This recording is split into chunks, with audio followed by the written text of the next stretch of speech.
Daryl, what are your thoughts on the writer's strike and just the overall power shift, should we call it that, or just the evolution now of the ecosystem of the game of writing? Well, I'm actually a member of the Writers Guild, Oh, and I got more than 20 years as a member of the guild. wow, And so, even though I live in Japan, I was watching the strike from afar. okay. And they say, in the beginning was the word. And there's nothing that can be done in this business until the writer starts writing. Yes. And so, if you don't respect your writers, you're not even respecting the beginning of the process. That's where it all starts. That's where it all begins. And you have to respect the beginning of the process. And the writers are saying, respect us. Yes. And they took a stand. And we've done other strikes before. This one, as many have said, has been an existential strike. Okay. Because if you look at the gains that were gotten, it was worth going through the pain that we all had to go through. Sure. Because I had a job that started just before the strike. Wow. I had to, this morning, I was emailing the producer, are you ready to go? Right. Shall we begin again? But yeah, we have to always make sure that we are taking care, because the game has changed. With streaming has changed, it used to be that you could get funds and get residuals from DVDs, but then when streaming came, and then we had the last contract with streaming, we weren't getting any residuals from that. Sure. And so at a certain point, you have to say, wait a minute, hold up.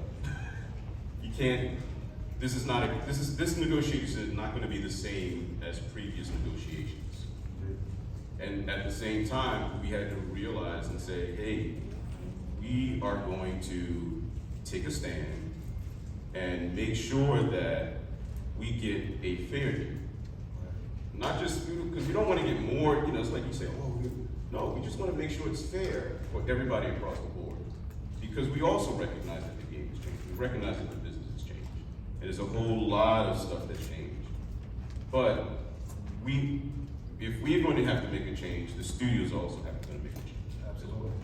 Serena, what were your thoughts when you, on the picket lines, were you in solidarity in the sidelines, or just in general, when you think about the writer's strike and now the subsequent outcome? So as a new writer, it was very important to see this outcome because it just shows how important the deals and things that we're doing is to this, to everything. And we're important. And just like what he said, where would we be? And so we need the solidarity, we need to stand together. And I was actually proud that everyone stood together the way they did. And I hope to one day be a part of the guild. Daryl's right there.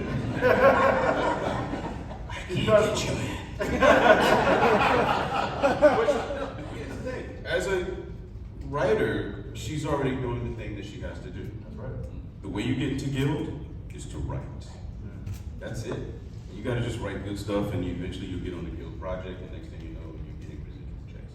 And I'm gonna tell you now, getting a green envelope in the mail is not a bad thing. At all. Cuddy, what are your thoughts on this? Were you a casual observer on the picket lines? What do you think about the outcome? I have, mixed feelings about it. I think that it reminds me kind of how COVID did. And like when it first started, there was like an essence of getting back to what's important in life. Yes. When they shut down things and you was at home with your family, technology, and then as soon as things opened back up, we forgot. So like the deal is great and all, but besides the financial aspect of it, what does that mean for the spirit of how writers are treated? It feels good today. Where's that energy going to be 2 years from now? Right. Even when you talk about union and non-union, I think that's the elephant in the room where there's not really unity there. You know what I mean? So there's opportunity here. Like we said, the writers, it's our baby. You know what I mean? And it goes through a lot of hands.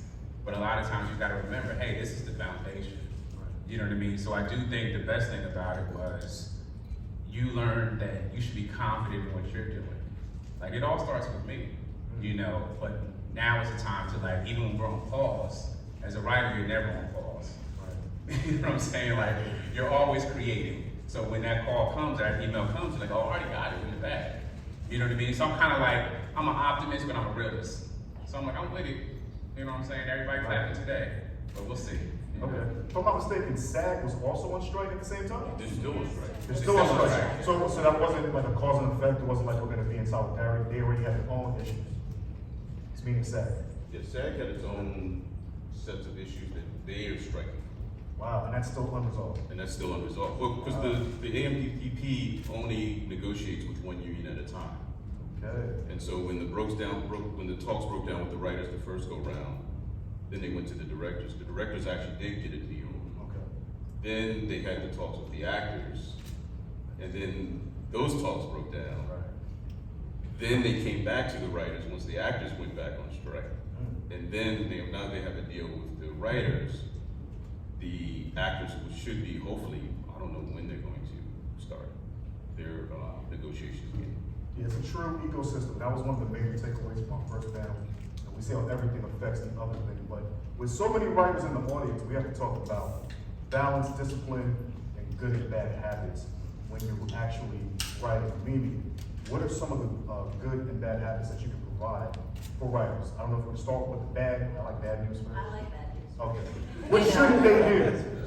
So the procrastination, Oh, weird. the procrastination, I like to call him Boo Boo the Clown. Yeah, boo-boo. Yeah, Boo Boo be showing up at all kinds of times. But Boo Boo also wakes you up. Okay. So if you don't give in to him and let him wake you up and continue, just write down words and see how they go together. And eventually you begin to tell a story. And then you get affirmed by hearing that story repeated by someone else that it might be random. Be like, oh wow, I used those words in my script, and now I have this person. I work at Prince George's Community College. I'm the senior producer at the television station, and I have a show coming out tonight that I boo-boo the clown a little bit, but I gave it all the love it deserved, and then last night during a ceremony, the show that I have coming out tonight it's called Community Voices Purple Light Night. So it's in, it kind of helps to make awareness of domestic violence. And I write the show every year, and I usually start in August, but I started in September writing the show. And the people that you have when you're writing for television, if you're doing something like public affairs or news, really the people that come on your show write your show with you, because you gotta ask questions and do all of those types of things. So yeah, the bad guy is Boo Boo the Clown, and then inspiration is the good guy. And so you can be inspired by people's stories, and get inspiration to go ahead and finish what you're supposed to do, so. Absolutely. Cody, good or bad writing habits? Yeah, we'll go back, stay there for a second. Okay. Procrastination, I love that, that's so true. But I think what's really dangerous is chasing trends. You know, like, from a business standpoint, you always need to know what people are looking for. You gotta tap into that. However, self-awareness is key. Like, if you have no interest in Christmas movies, you don't watch them, that's not your style, but everybody looking for Christmas movies are thrillers, you have to find that balance. You know what I'm saying? Like, so you always have to be authentic and listening, but don't ever like just sit there with your ideas like, oh, this is what everybody else is doing. And you have to be very conscious, because it's easy to go down that road. So I'm like, that's one of the bad habits that I try to always look at, like, okay, that's what they're doing. It doesn't mean I need to go left and go the opposite way, but make sure that if I go there, that the spirit of what I want still remains. So. It's funny, I want to compound upon that a bit. With so much access to content, streaming, social media, it's so easy to be influenced, right? Like, I'm a big proponent of turning things off so I can hear myself, whatever medium that means. What are you guys' styles? Maybe this is the good in ways to block out the noise to hear yourself and not quote unquote follow trends. Serena? Or is that what you do? I watch everything, She watches everything? but I already know what my focus is, so my focus has always been supernatural horror, you know, so that's always been who I am, and no amount of trends or anything is gonna change that. But I do like to watch, I watch everything. I study the art. I love television, I love movies, and that's how I become better. Absolutely. Daryl, what's your take? I live life. Yeah. You know, I'm a drama writer. And so for me, I realized that my writing got better the more that I traveled. The more that I've seen the world, the more that I've interacted with other people, the more that I've been in other communities and seen the humanity of how we all are, not just here, but in other places. And I think that as a writer, for me, I try to find that humanity in us in terms of stories. And so, you know, because I think one of the things that we also, a lot of people, especially younger writers, at times don't do is study the craft of writing.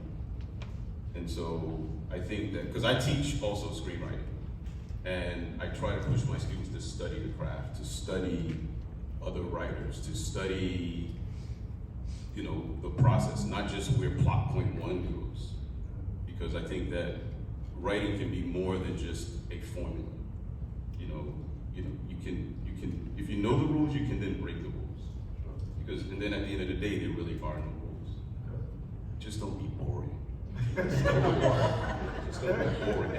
You know, and you know, you've seen stuff. You know, I tell my students all the time, have you ever watched a movie and you just turned it off? I say, go back and watch it and talk about, and think about why you turned it off. Right. Think about why you turned it off. What was it about it that did not pull you in emotionally? And if you don't feel anything emotionally,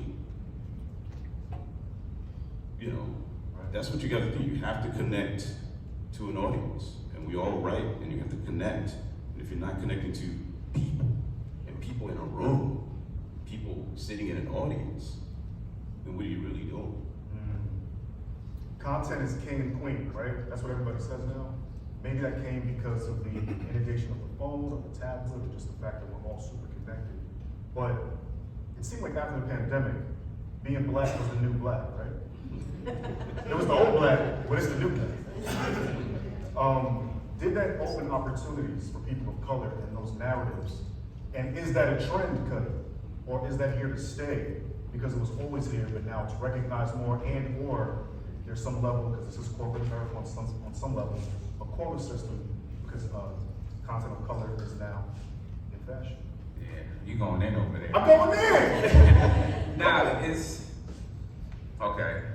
So with the pandemic, you know, besides COVID and everything, you know, the level of civil unrest was heightened as well. And I remember being on Threads like, y'all gear up, cause we unicorns right now. You know what I mean? So I'll give you a quick example. I worked in education for 8 years in DC or whatever, and I worked with a lot of diversity, right? And I remember the CEO of this company I'm working for, she would send out her heart in these emails about the latest black person getting killed, this and that. And I'm like, man, she's gonna be tired soon. No, and she did. You know what I mean? Like, I saw the love in that first email that was sent, then the second one, then the third one was like, ah, right? So it's exhausting. So I think the good and bad is that we have this platform now, but it's dangerous because you have people who aren't here for the craft, right? There's people now, everything's so blended, so people just want to get on. Like, no, I don't want to write or act, I want to be famous, I want to be known, right? So now we're all blended together, because anybody can pick up a camera now and say, I'm a director. You know what I mean? So like, we're at a very dangerous time where we still need to make sure we're not just doing fast food with the work. You know what I mean? Because that's what they're looking for. Right. Because we content's king. That's right. So, you know, I know I'm always working with whatever, different audiences. So I say like, when I think about Tubi, for instance, my example of Tubi is like that bin at Walmart when they got DVDs. No, you know what I'm saying? 'Cause like you'll see some really, oh, there's a gem in there. But then you'll see, you know what I mean? And no disrespect to the I got Tubi. hooked up on 5. Right, and I'm saying, listen, and I got friends on there, I had work on Tubi too, so it's not disrespected. For sure. But the playing field is so broad that I think that we as black and brown filmmakers need to be more disciplined and have more accountability about like, yo, what are you really doing? You know what I mean? So, Absolutely. I gotta keep this going. Mimi, what's your thoughts on this? Content is king, black is the new black, the old black is the new black. I think Black. we've always been black, we've always had stories, we have a gazillion stories to tell. And there's no absence of content, there's never been any absence of content, just like there's never been any absence of struggle or pain or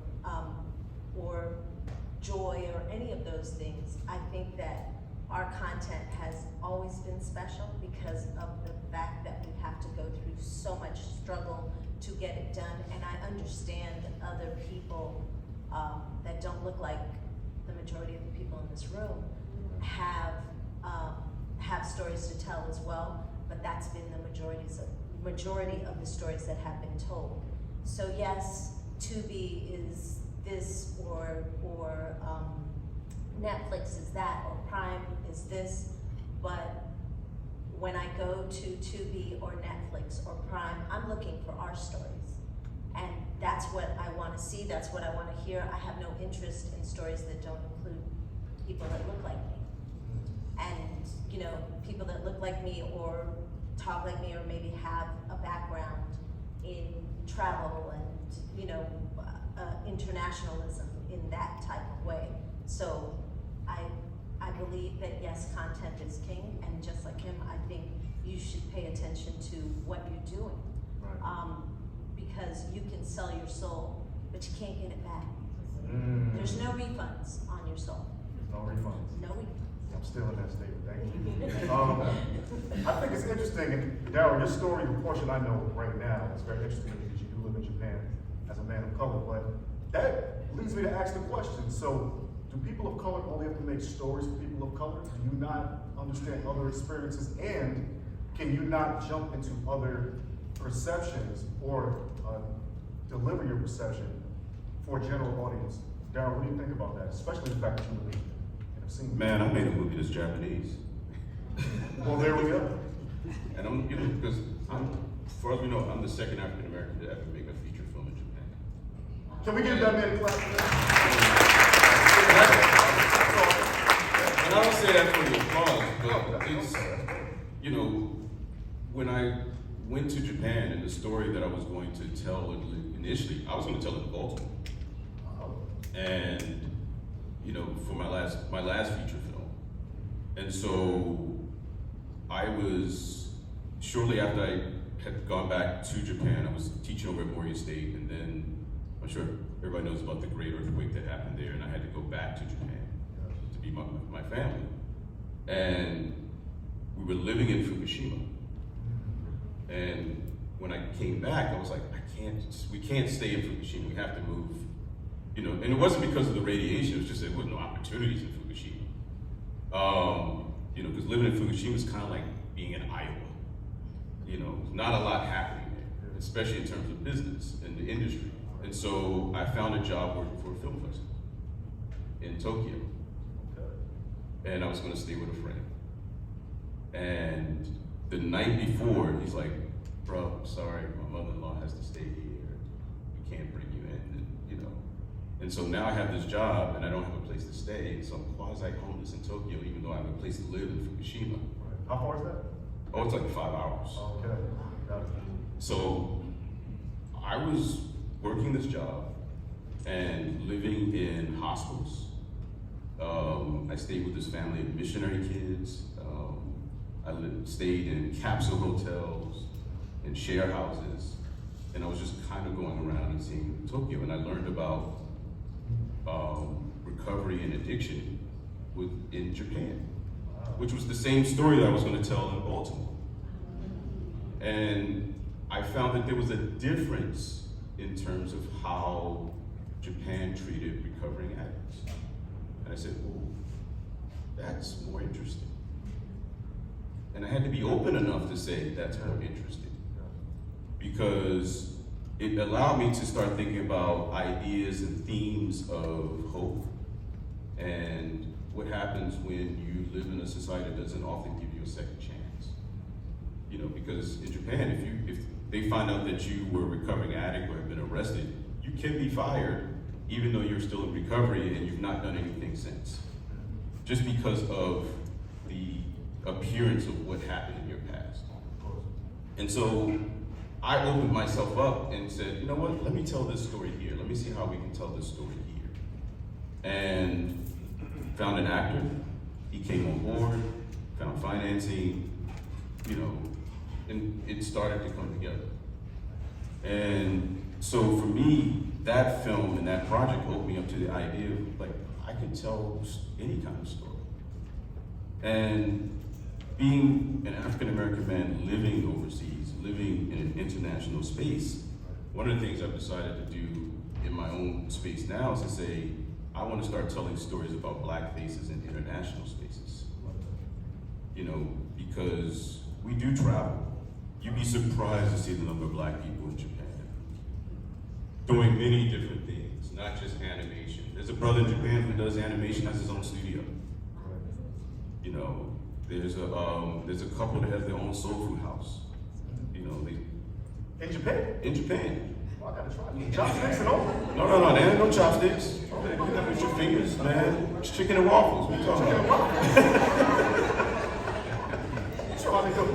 You know, that's the thing, is like you find that, you know, there's community there. We had a Juneteenth celebration there. In Japan? In Japan. I'm gonna turn my ignorance down. Like, I'm too surprised. This is amazing. Okay. You know, and so for me, like I said, being international has opened me up in terms of story. And it's not just me wanting to do stories in Japan, I want to do stories also on the continent. Yes. You know, and I've had the experience of working on a project a couple of years ago on the continent. So it's opened me up in terms of story and telling stories. Right. And trying to find a way of, again, telling stories that still connect with people, that are emotional, but at the same time do entertain. How many of our writers in the audience have gone international and used that experience to reflect their writing or infuse into their writing? Very good. Okay, that was a great, thanks for sharing that. Serena, your take on opportunities being open for writers of color in the business, a trend, something that long overdue, something that's gonna fade, it's here and ain't going nowhere. Where we at? I mean, I think opportunities have been around, unfortunately, that they've been kind of slim, but I do think things are picking up. And I don't think it's a trend. I think that people are realizing that our stories match their stories too. And so, you know, stories transcend. So just because it's our story doesn't mean it doesn't relate to someone else. So with that, I think we are not a trend. We are here to stay. We are gonna be writers. We're gonna be more seen and prominent, and there's nothing that can stop us now. Yes. I want to talk about well-written projects. Anybody call it out. What do you think is one of the best projects you've ever seen because the writing was so good? Anybody? Right. Insecure. In the back. Right. Ray? Yeah. The movie? Yeah. Okay, Ray, we were Insecure. Queen Sugar? Okay, that was a great one. Anyone else? Social network. Billions. Billion, like billions. Fish? Anybody else? There's a lot of good written projects that you see outside right now. I want to ask our panelists, as writers, what do you think are some projects that you feel were well written? Cut it. Yeah, they named a lot. Some of my favorites: Breaking Bad, The Wire. The Wire. Currently, The Bear. Really love that. Yo, I love The Bear. Yeah. Yeah, this really conceptualizes and contextualizalizes the restaurant experience. If you don't understand food, you watch The Bear. But so lose your chef and his support staff. This is a real situation happening. Yeah. I'm gonna cut you off. I'll just say one more. I love Atlanta when it was on. It wrapped up or whatever. Yeah. Donald Glover show or whatever. 'Cause I think, going back to Serena's point about like when you can connect with something that you on the surface can't connect with, that's when you know it's hitting something different, right? So when you talk about the Bay, I'm not a chef at all, but it's like that's the layer they're using Yes. to talk about humanity. You know what I mean? So that's when you get into really good writing. Like, wow, man, I'm connecting emotionally with these white people. This story is so unfamiliar to me, Right. but there's something that resonates. Yeah. So that's good writing to me. And it's interesting because Chicago is like the other character in the show. And then even, look, I got a little toxic in my family, right? We all just don't judge me. But there was an episode with the mall. That I was Christmas like, episode, "Damn." yeah. I partially cried. I ain't even know what it was. Mimi, what are the projects you feel are well written from your perspective right now? Can you share with us? Let's see. I Lovecraft Country. Oh, my God. Afrofuturism. Love, Lovecraft is just everything. That was official. And then, I'm real mad because Misha Green actually put out what the next season was supposed to look like, and it looked so dope, and I know that they said no because it looked so dope. So it's not coming back. It's not doing that.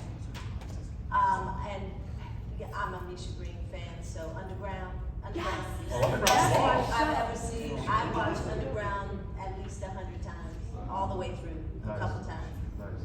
I'm a documentary filmmaker, so I like documentaries. There's a documentary that Sam Jackson did with his wife called Enslaved. Oh, yeah. Completely amazing, just completely amazing. And film-wise, there's so much out there. I just saw a filmmaker who has a project that just ran on, I think it was Lifetime, Tia Smith, she's in here somewhere. Her project is beautifully, Hallmark, thank you. That project is beautifully, really well written, romantic story, just lovely. And so, I watch everything. There's a channel that I watch all the time that is streaming Quelly TV, so you see things from the diaspora, some things written in Spanish, some things written Haitian. I'm originally from Venezuela, so when I watch TV, I can watch TV in a couple different languages, and I love projects in Spanish that tell really good stories. So there's a couple of films on there that were, well, more than a couple, but really well written things. Daryl, the term well written, is there a DNA to having something well written, or is it subjective? Subjective. Okay. I love The Wire. I love Queen Sugar. There are a lot. The Insecure is just these are shows that were well written. I also like The Equalizer. Because it's fun. Right. It's fun. And I love Queen Latifah. Do I believe that she really was an ex-CIA agent? No. At the end of the day, you go with it. And so. And that's generational, because I can only do Denzel, but my mom loves the Queen Latifah one. I can do the Denzel one too. I would love to see a crossover. Yeah. What's happening out across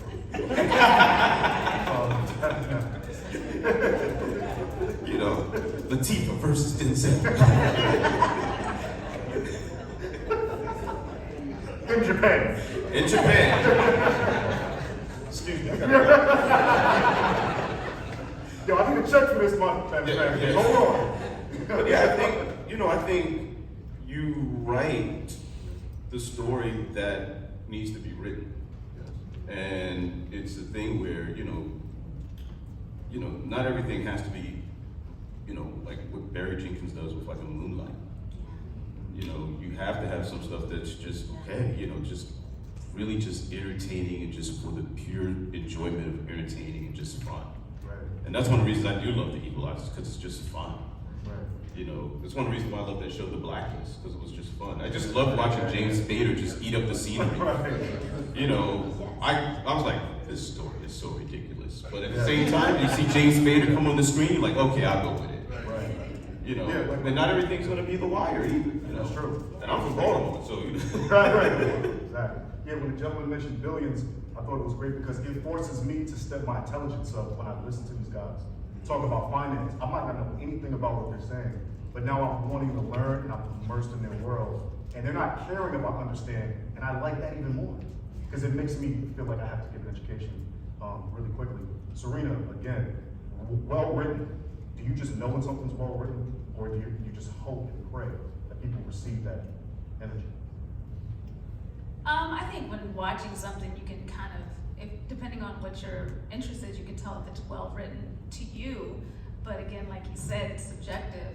So what's well written to me may not be well written to the gentleman next to me. But I like The Equalizer too. Which version? Both. Well, you can't make me turn around. It's like. That was diplomatic, right? But I mean, I like movies. I mean, I like shows like Lucifer, which is like Oh, just yeah. a different take on something. I like to look at different things, but someone else may say that's the weirdest thing I've seen ever. I don't want to watch it, so. I want to go a little deeper into subjective. So when you're writing, subjective by audience or subjective? And I say that because as writers, are you thinking about an end user in relation to an audience's cultural perspective? Or are you writing for John Q audience and just, this is what it is, it will attach to whoever it attaches to? Cut it. Yeah, that's a good question. I think for me, when you're writing, you're the first audience, right? But always in the back of your mind, from a business standpoint, where's the demographic, Where's the demographic? right? So when you get into those rewrites and different things like that, like, okay, you think about networks like Boom, that's going to be female-based, Right. right? Your protagonist is going to be female, right? You know what I mean? So you have to think about those type of things.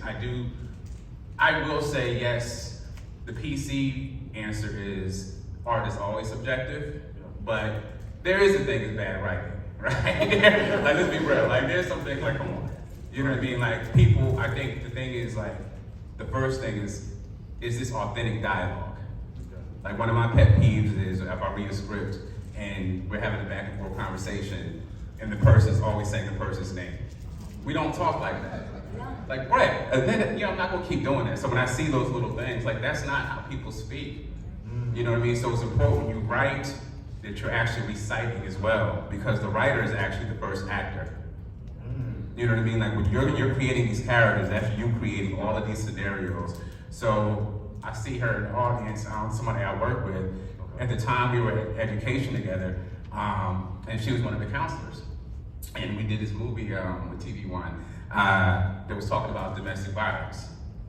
And I knew my understanding was very limited. I could do in Google research everything, but I talked to one of my counselors who we were dealing with, the student dealing with that, to make it feel more authentic. You know what I mean? So like when you're thinking about these demographics, if you're a male writing these female leads, make sure, out of respect to the work that you're doing, that you share that with some of your female counterparts and peers. Like, does this sound real? You know what I mean? So. Yeah, and it's interesting because when you're creating characters, again, I'm gonna say some words that might sound like I'm being partial, but do you create, or do you think in archetypes, or do you create characters out of thin air from your shared experience of just different elements of people, and then just hope again that people can see this in reality, or this being authentic to an experience? Yeah, there are archetypes, right? I think what you do is still, I always go back to the spirit, right? So when Daryl talked about like, what's universal is emotion, right? Trauma has no face. Right. So like if I'm making a character that's dealing with alcoholism, I'm thinking in my family, my Rolodex, how have we dealt with addiction? Maybe it wasn't alcohol, maybe it was drugs, maybe it was this, maybe it was gambling. You know what I mean? So how can I make that relate to what I need to find in this character? Because there are the archetypes, you're gonna have about 5 different ones, and that's a really good book to read, The 5 Archetypes. You know what I mean? Because that's gonna help you really break down the character bio. So when you get into a writer, as a writer, you have to realize that these characters are now created, right? So based off this archetype, would they have made this decision? Because you're no longer in control. These characters have now had, you breathe life into them. So like those decisions they're making are based off that character bio that you created. Interesting. Mimi, based on what Cuddy just said, do you step out of the way of your characters and just let the pen kind of do what it's supposed to, based on what the journey's telling you of the character? Or are you infusing yourself in the character, steering the ship? I think most of the characters that I've written, when I've written narrative, are people I know. And I always think, or if I'm lucky enough to have them on speed dial, I'm gonna ask them, would you choose to do this? And they normally know that I'm basing this character off. Because I work in reality or news and public affairs and things of that nature, most of my characters or people featured are real. And they have, and I let them tell their story. I'm not going to try to rewrite how they are or recut what they say to put it out of context, because I think that's extremely disrespectful. But yeah, most of the characters I know who they are. I haven't delved into that other world of making up a character completely in my head, since I've had to write a script in school at Howard. Sure. So, yeah. Absolutely. In relation to characters as well, Daryl, greenlit, getting things greenlit, being able to go into production, is that part of the thought process with writing out? Or it's just, this is the art and I will find the right person to suit financially? I hit him with it. Watch his changeovers in the faces. Well, I was thinking about what she was just saying in terms of character, because, you know, I go through a different process as a Okay. writer. You know, I'm a researcher. I research. My undergrad degree is in history, so I do a lot of research on characters. So, for example, I did a screenplay about Yasuke, the African samurai. Oh yeah, absolutely. And went through a number of years of going to the Japanese Library of Congress and looking for information about him and that sort of thing, and understanding the Sengoku period in Japan, and the relationship that he may have had with Oda Nobunaga, and as well as with the Jesuits and that. But then when it came to writing the story, I had to take that research and then figure out, how do I tell this story? And sometimes I have to let the characters speak and listen to the characters. And he said, dude, let me tell my story. Don't tell my story through the Jesuits. Don't tell my story through these folks. Let me be the person who's telling my story. Let me tell it from my point of view. And once that happened, I realized, oh, he's got to be in every scene. He's got to be in every moment, because he's got to be making the choices that move this story forward. And so, and you still stay as true as you can to the history of it all, but then you try to find, how does he fit within that history in terms of what information you have? Sure. Because a lot of it is also speculation. Like, I know there's several books out there, and I've met some of the other people who wrote books, and they'll even tell you, oh yeah, it's all speculation. And so I just went with my speculation, having lived as a black man in the countryside of Japan, and being just me. Which is an experience that most people probably might not have, is that you're the only one in your town of like 30,000 people. Wow. And so I used that experience also to help compel and push the story forward. Now, in terms of getting greenlit, it's hard. I have a producer on board the project. We're trying to find a way of getting an actor attached to it. Because most companies today want you to have packages. Yeah. They want you to have a director on board. They want you to have financing. And there's always chicken and egg in the business. Got it. There's chicken and egg. The production, like a studio will say, who do you have on board? And if you go to talent, the talent will say, well, are you fully financed? Somebody's gotta jump on the bandwagon first. You know, either money's gotta come in or talent has to come in. And I think if you can write a strong enough and more compelling character, maybe you can get that talent that's gonna be the one that helps to move the needle a little bit. Absolutely. You know, unfortunately, the actor we have is in trouble right now, so, that we wanted is in trouble, but I'll leave that alone. Serena, what is your dream writing project? And are you living it?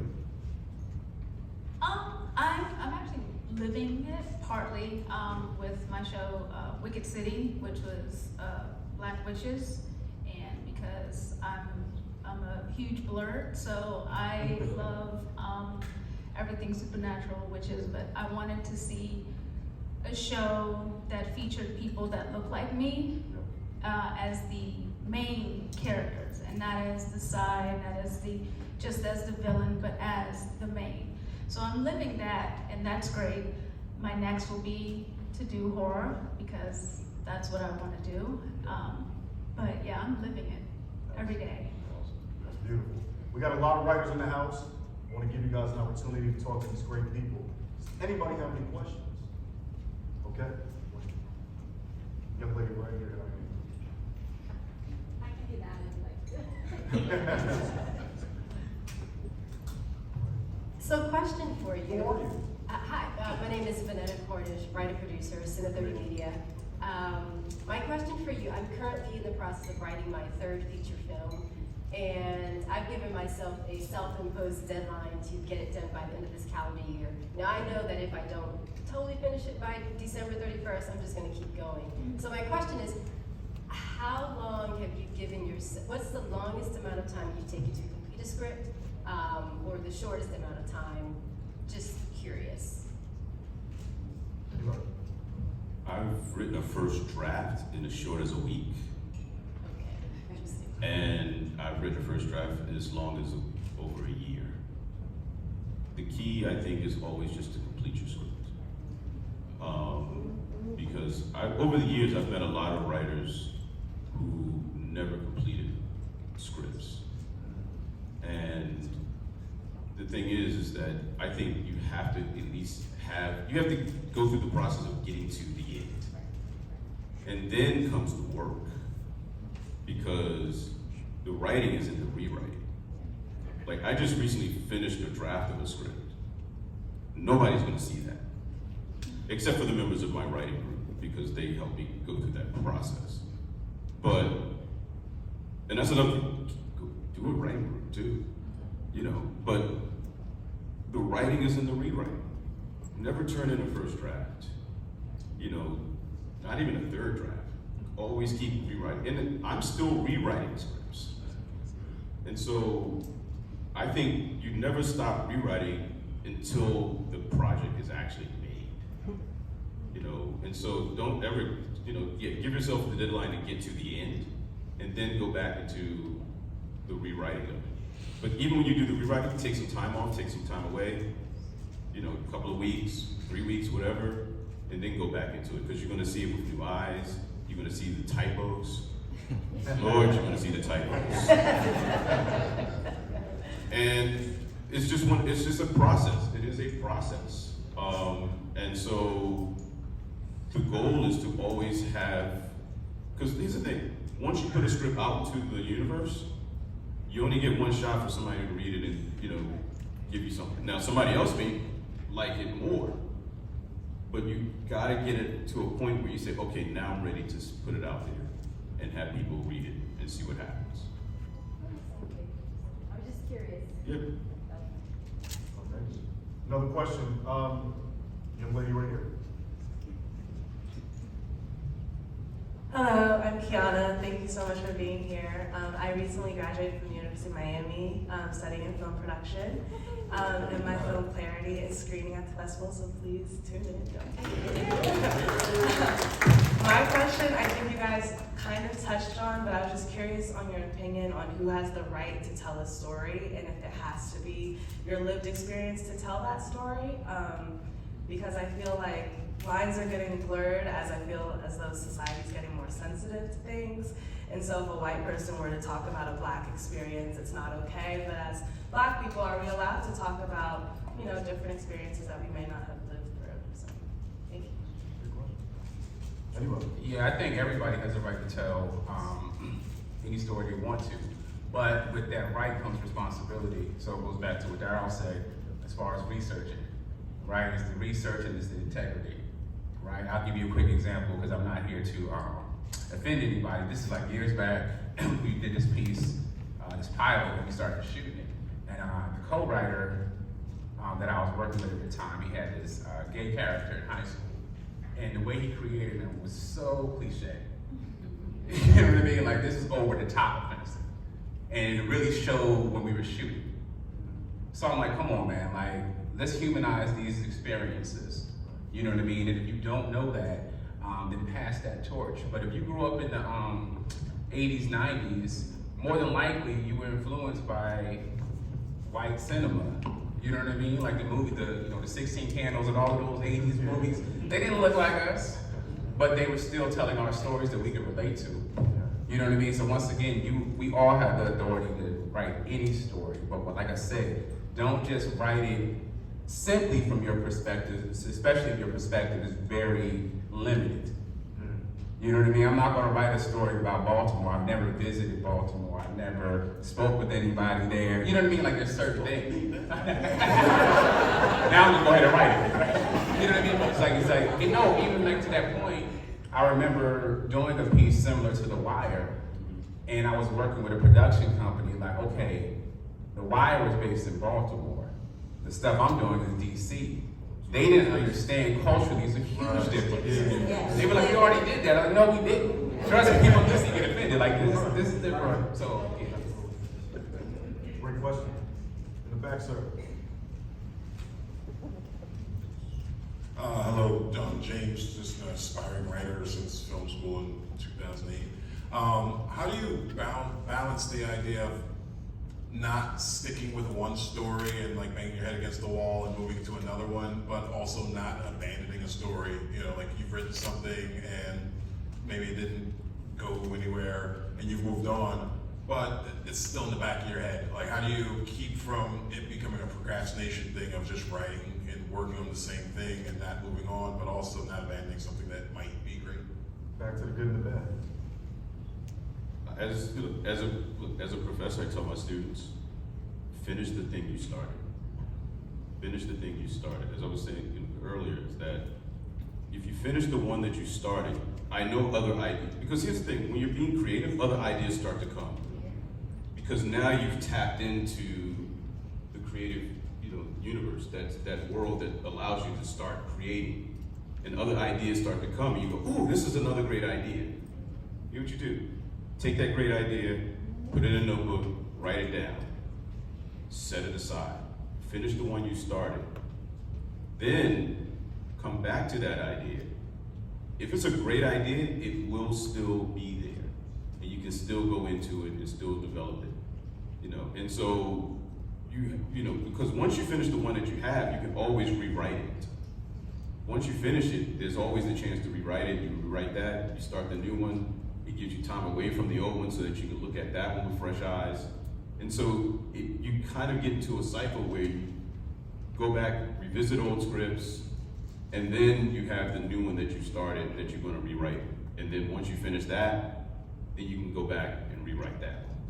So it's just a process that you gotta, and you have to be consistent. You have to be consistent because what happens is you can stop yourself and you get into that phase of, some people say procrastination. I don't really believe writer's block. I try to write through it. That's just me personally. But yeah, you just have to finish the thing you start, and then work on the next thing next. And then, because then that's how you slowly build a body of work that you can show and put out into the universe. Very good. More questions? Young lady? Hi, my name is Ryan Johnson. I currently attend Bowie State University, and I'm taking a screenwriting class now. And I wanted to know, how do you determine, this is for anybody, how do you determine a character's personality so that it's unique from your stereotypical character as well as follows through with the story you're trying to tell? Yeah, go ahead.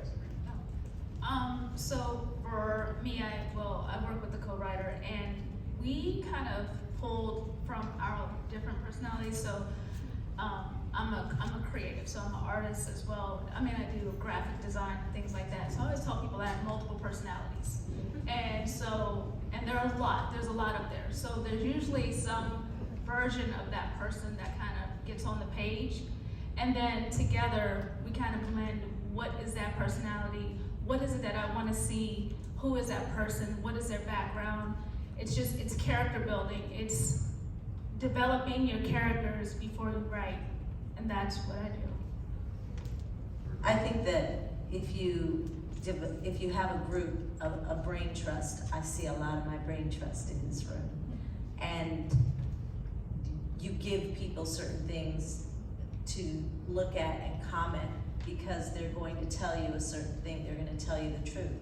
They're going to tell you, no, that's whack, or you need a young perspective. I see one of my student interns that wrote a beautiful, very funny film and gave it to me and said, what do you think? And I told him, I said, you're Spike Lee in the making. He's amazing. And he has a film in this festival.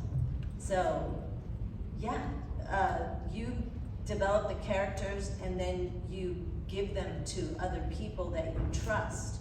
And that's a big word to use. You give them to people that you trust that are gonna tell you the truth, that are gonna tell you, hey, maybe this doesn't work, maybe you should try it this way or that way, and that ends up working for you.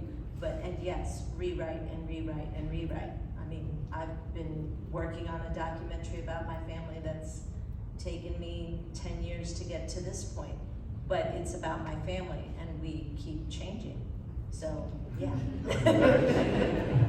More questions, please, more questions. Let me touch this side, my man with the bucket hat.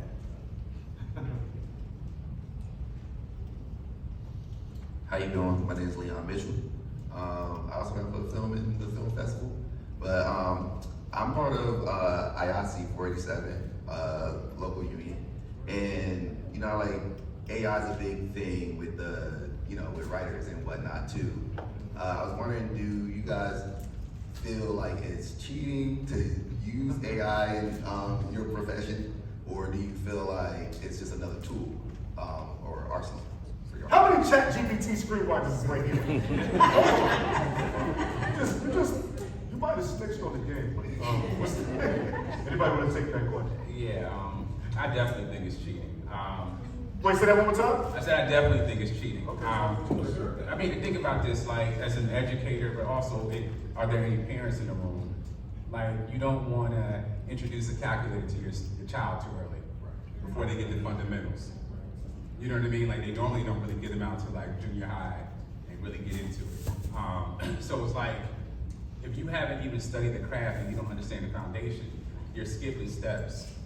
Right, and like, I don't care what happens in technology, the authentic feeling of creating is something human, right? So I know there's people that are using it.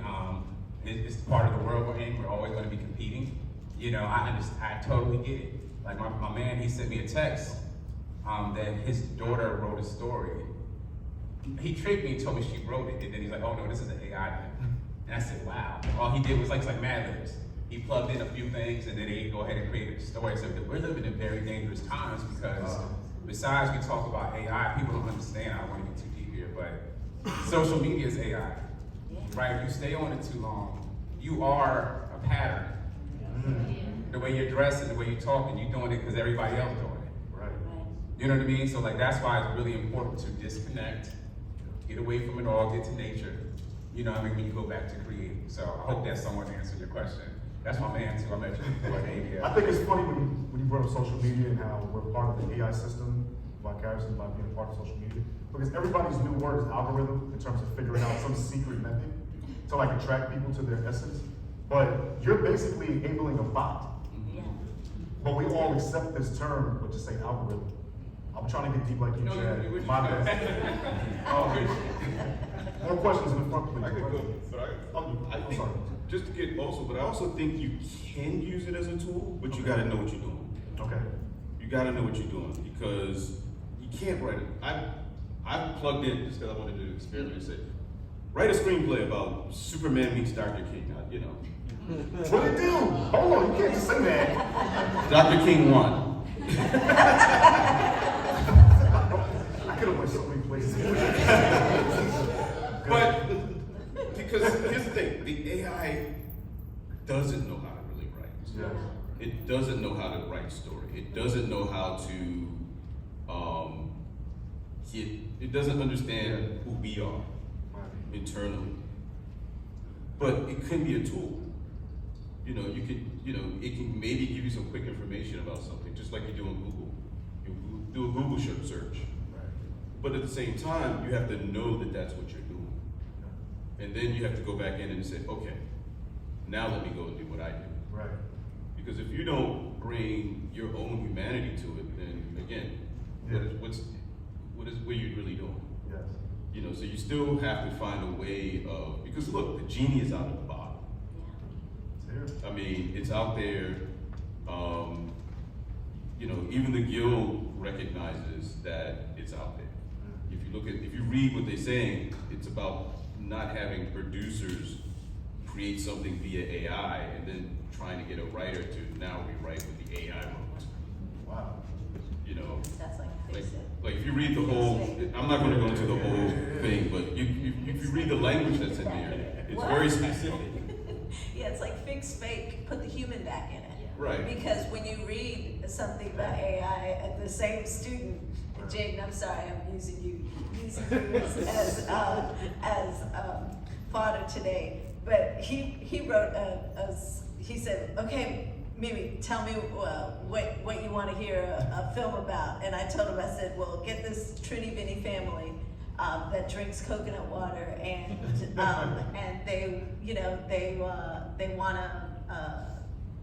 they want to save their business, and it came back with some trash. It was funny. It was funny, but with 5 minutes, some trash that really did not sound human, and it needed the human touch. So really, you're gonna write a script with trash and then fix it? Right. That's like trying to fix garbage. These are facts. Loretta, question? Hi, I'm Loretta Edwards Wilson, producer of Old Mook Media. Now, I am not a writer.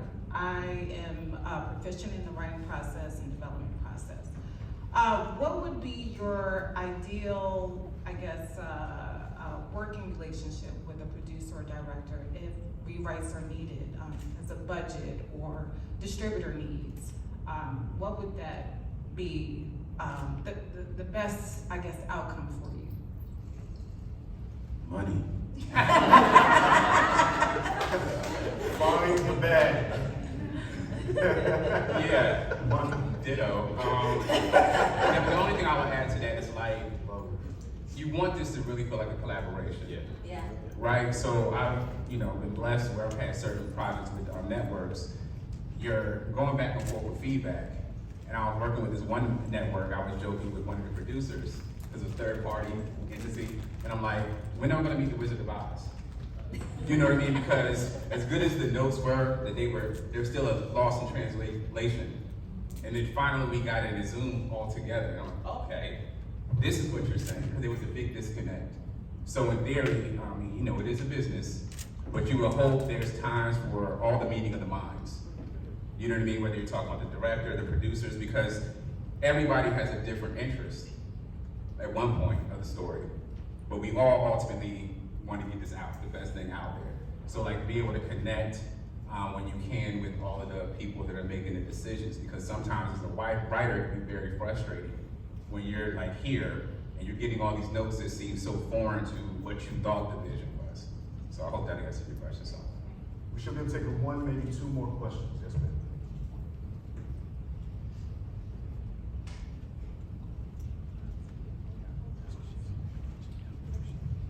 Hi, my name is Kayla, and I'm a senior in high school, and I am writing my first chapter book ever.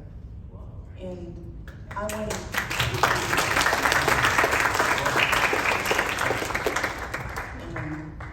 as I'm doing it, I wanted some advice on what I should do and should not do, and what I should look out for. She's writing a chapter book and she's looking for advice on the structure, I'm assuming, on the elements. So, when you're writing, the most important thing that I think some people forget, which I've stated several times, is character development, but also world building.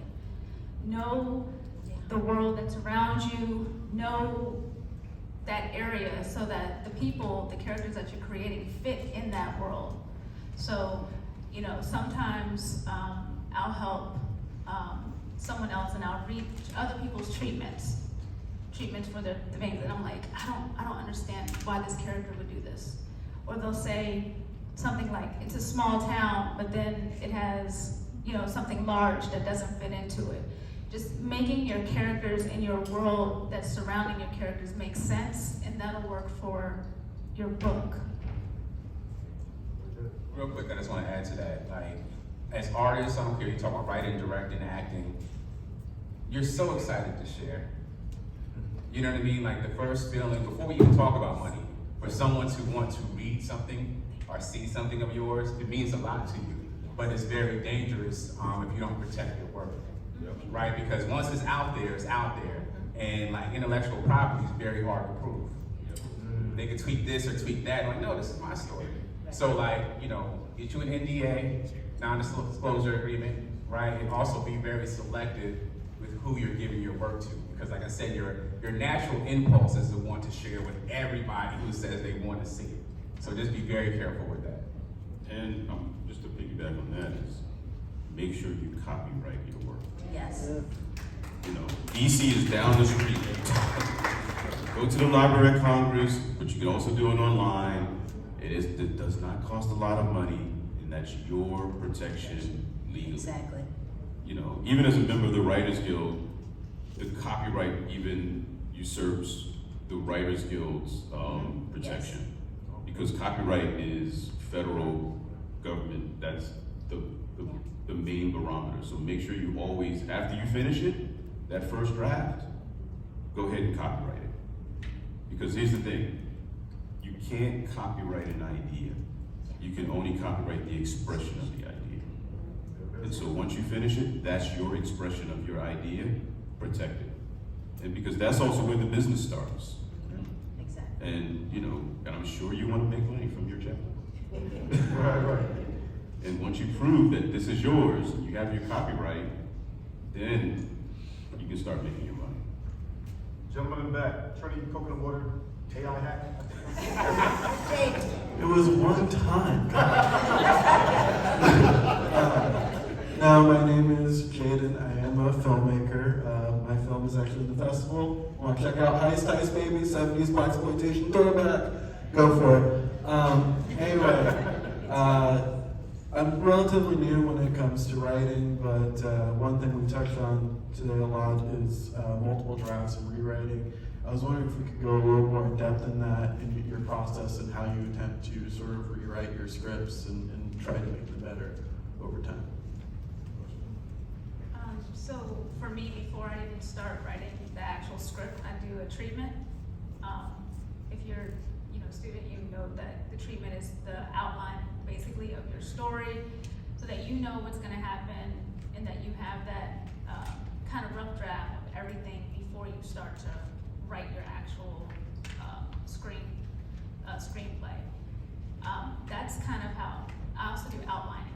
Outlining is very important to me because I have ADD, so I can go in multiple different directions. So I set up a spreadsheet. Here's my outline. outline, then from the outline, write the treatment, and then go from there and write the screenplay.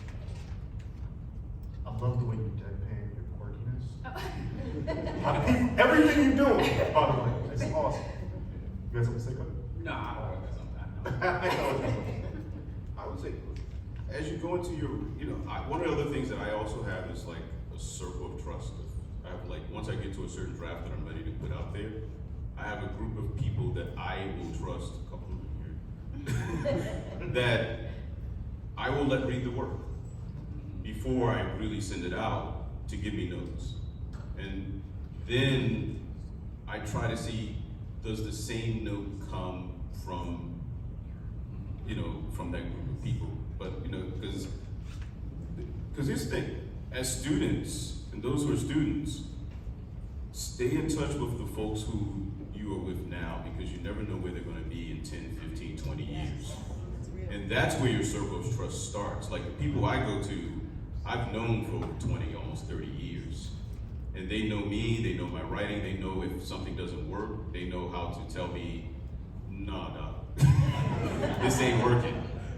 And so you gotta have people who are gonna be true and honest with you so that you can make the work better. You have to have people who are gonna want you to make the work better. And so start now building that brain trust, because you may have somebody that in your group who 20 years, or even 10 years, even 5 years, is working with somebody and they say, hey, that script, And so you start now and you never know where somebody's gonna land in 10, 15, 20 years. Because I went to school, where's Tia? We went to school together, undergrad, and she's got a project out right now. And she's been killing the game for a minute. And so that's the thing, is like you never know where somebody's gonna be. And I tell all of my students, say, stay in touch, keep in touch with each other, because at the end of the day, this is where it starts, now. And you start now, and you move it towards the future. We have time for one more. Yes, sir. First of all, I want to thank you guys for being here. You're dropping a lot of gems today. I think everybody would agree. I'm James Williams, veteran, independent filmmaker. My film was selected, Rising Above the Fray, a documentary. Check it out. It's really good. My question is for the professor. So my son is an incoming freshman at Temple University, as it would happen. He's also looking to do the exchange program in Japan, which as a veteran I've been to, love it. First question is, do you have African American students that come over to Japan for the Temple? And what course do you teach? Baltimore in my class. I do. No, it's interesting. When I look at the makeup of my student, it's a broad spectrum of international students.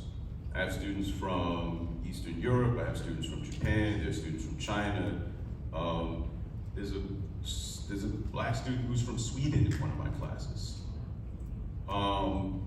And it's been interesting. And then there's a girl, sister, who's from Baltimore who went to Western High School. I said, where'd you go to high school? She was Western. I said, oh. And so for me, it's being in the classroom and seeing my students and seeing the wide range of backgrounds that they have. I think anybody can learn and grow and develop in that kind of environment. Not just creatively, but just personally, because now you're connecting with people around the world. Which means if you're starting to connect with other people from around the world, you now have conduits that will, hopefully, as you travel and live your life, that will help you. So if you have a friend who's like in Sweden, you say, oh yeah, maybe I can go here to Sweden and do some writing. Or I can do this. Or if you want to travel to that country, you have somebody who can at least give you a sense of the lay of the land. I have people always come to me, I'm coming to Japan, what should I do?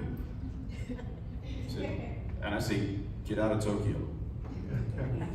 I said, look, Tokyo's great, I love Tokyo. I usually tell folks, spend about 2-3 days in Tokyo, go travel the rest of the country. Go to Osaka, go to Kyoto, go to Hiroshima. Because you get to see other parts of the country that are not just like, because like, I think Tokyo's just like New York, you know, and so most people spend time in Tokyo, go, oh, I was in Japan. I'm like, yeah, kind of.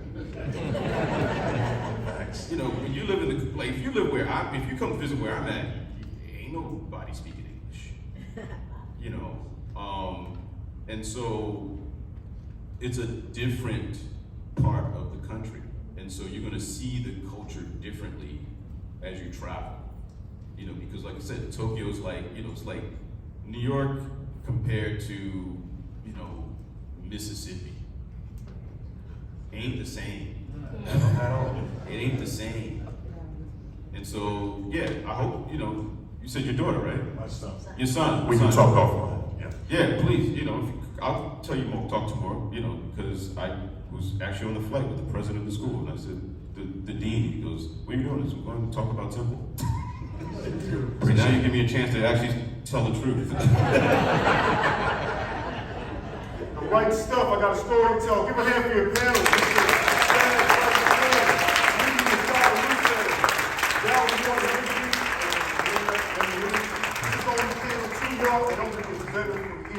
Guys, thank you for your time. All right, thank you so much. We're gonna do